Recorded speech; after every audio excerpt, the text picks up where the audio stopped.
சக்தி இருப்பது உண்மையின்னு காட்ட உத்தமி மீண்டும் பிறப்பாளோ, உத்தமி மீண்டும் பிறப்பாளோ. வீட்டுக்குள் விரதம் கொண்டு கிடந்தவள் பீறு கொண்டெழுந்து நின்றாளே, வீணப்பயல்களின் ஆணவம் போக்கி வெற்றி கொடி கட்டச் சென்றாளே.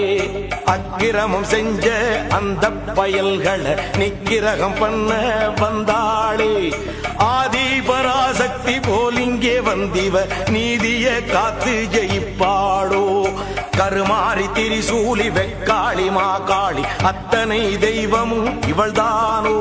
ஆத்திரம் கொண்டந்த பேய்களை கொன்றொரு சூத்திரம் சொல்ல வந்தாளோ, புது சூத்திரம் சொல்ல வந்தாளோ.